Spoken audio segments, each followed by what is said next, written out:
Hi everyone, and welcome to this exam prep explainer for College Algebra Lecture 11. I am so glad you're here because today we are going to equip you with exactly what you need to absolutely ace this upcoming exam. If you're looking to understand advanced triangle properties on a really deep level and actually learn how to solve those complex multi-step exam questions, well, you are in the exact right place. We're going to break down every single formula and walk through the working step by step so you can handle literally any problem they decide to throw at you. So here is our roadmap for today's session. First, we'll cover the laws of sine and cosine. Then, we'll jump into some real-world applications. Third, we're calculating triangle area. Fourth, we'll tackle the half-angle formulas. And finally, we'll wrap up with triangle radii and circles. All right, let's dive right in. Starting things off with Section 1, the laws of sine and cosine. Okay, let's look at the heavy hitters. The law of sine shows this really beautiful direct proportionality between the side lengths of a triangle and the sine of their opposite angles. So side A over the sine of angle alpha is perfectly equal to side B over the sine of beta, which equals C over the sine of gamma. Pretty straightforward, right? Now, the law of cosine, you can actually just think of this as an expanded Pythagorean theorem. It's essentially a modified version for non-right triangles. So, for example, c squared equals a squared plus b squared, but then you subtract this penalty modifier at the end, minus 2ab times the cosine of gamma.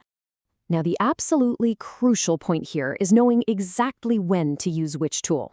This simple rule of thumb on screen is going to save you so much precious time on the test. If your exam question hands you two angles in one side, your brain needs to instantly yell law of sine. But if you're given all three sides or two sides and the angle squished right between them, what we call side angle side or SAS, you must use the law of cosine. Memorizing this specific trigger is basically your exam cheat code. Moving right along to Section 2, Real-World Triangle Word Problems. Let's tackle our first class activity step by step so you can see exactly how these variables map out in a real scenario. Picture this. We have two hikers starting at the exact same point. One hiker heads due east at 4 kilometers per hour, and the second hiker heads 55 degrees north of east at 5 kilometers per hour. They both travel for 3 hours.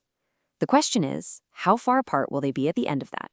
I really want you to focus on the logical setup here. We need to identify our variables, pick the right law, and then just plug it in. Step 1. Let's convert those speeds to actual distances.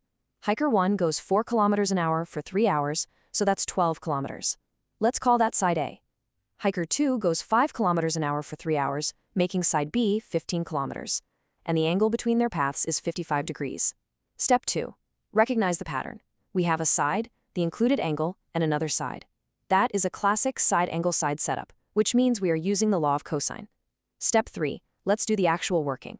Using our formula, the unknown distance, we'll call it c squared, equals 12 squared plus 15 squared minus 2 times 12 times 15 times the cosine of 55 degrees. When you crunch those numbers, square them out, and subtract that cosine modifier, c squared comes out to about 162.5. Take the square root of that, and the hikers are approximately 12.75 kilometers apart. Let's look at another scenario to really build your confidence, this time with an architectural application. Imagine a triangular building. Two of the side lengths facing the streets are 13.6 meters and 13 meters. The angle of the intersection between them is 72 degrees. We need to find the length of the third side of the building. Just like the hiker problem, recognizing that side-angle side trigger should instantly tell you to deploy the law of cosine. The working here is identical in structure. Let's solve it together.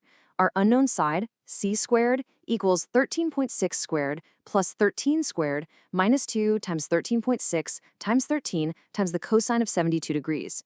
You simplify those squares, apply the cosine penalty at the end, and you end up with 244.7. Taking the square root gives us a third side of 15.64 meters. Always show this working on your exam, guys. It practically guarantees maximum points. All right, Section 3, Calculating Triangle Area. Now, I know memorizing all these different area formulas can feel overwhelming, so we've chunked them based on exactly what data the exam question gives you. If you have it side angle side, your area equals 1/2 a times b times the sine of gamma. Super easy. If you have angle side angle, it's a bit messier. It's 1/2 c squared times sine alpha times sine beta, all divided by sine gamma. But if you have all three sides, side, side, side, you deploy Heron's formula, which is an absolute favorite for professors to put on exams. Let's put that to the test with a classic side-side-side problem. You're given a triangle with sides A, B, and C measuring 14, 15, and 16 centimeters. Find the total area. This example brilliantly illustrates why Heron's formula is so useful. The trick is you have to find your semi-perimeter first, and then you just let the main formula do the heavy lifting. Let's walk through the working. Step 2. Let's find that semi-perimeter, which we call S. It's just the perimeter divided by 2. So 14 plus 15 plus 16 divided by 2. That's 45 over 2, which equals 22.5.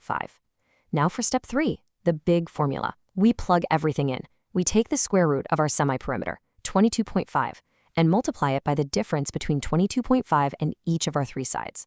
Multiply all those numbers together under the radical, and you get 93,340.46. Take the square root of that, and your area is roughly 96.6 square centimeters. And boom, full credit. Next up, section 4, the half-angle formulas.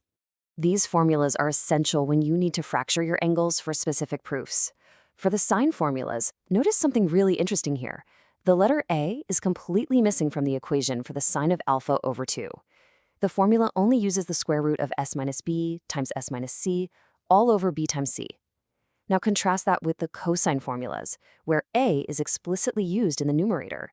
The cosine of alpha over 2 equals the square root of s times s minus a all over b times c. Spotting these structural patterns is exactly how you're going to memorize this efficiently for the test. And now we've reached the final boss of this exam prep, section 5, triangle radii and circles. We're looking at how triangles relate to the circles that enclose or fit inside them. First up, the circumradius, which we denote with a capital R. This perfectly surrounds the triangle, linking all 3 of its vertices to what's called the circumcenter. The formula for this is beautifully simple. Take the product of all 3 sides, a times b times c, and just divide it by 4 times the area of the triangle. Conversely, we have the inradius, denoted by a lowercase r. This uses the incenter to fit a circle snugly entirely inside the triangle's borders. The formula is even easier. It's just determined by dividing the area of the triangle by the semi-perimeter. So lowercase r simply equals area over s. Finally, we have the ascribed circles.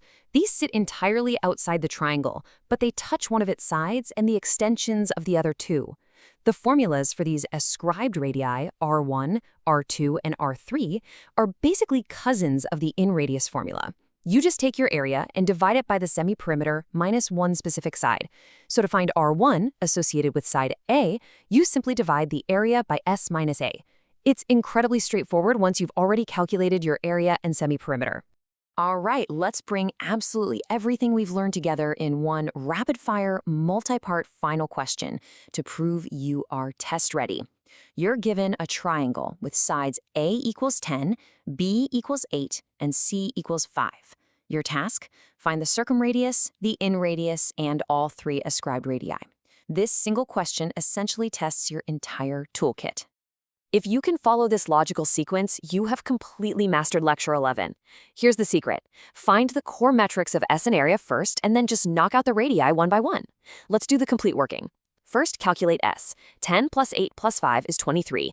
Divided by 2 gives a semi-perimeter of 11.5. Next, use Heron's formula to get the area, which calculates to approximately 19.81. Now that we have our core metrics, rapid-fire the radii. Capital R is A times B times C divided by 4 times the area. That yields 5.05. Lowercase r is simply area over S, giving 1.72. For your ascribed radii, divide the area by S minus the respective side. R1 yields 13.2, R2 gives 5.66, and R3 gives 3.05.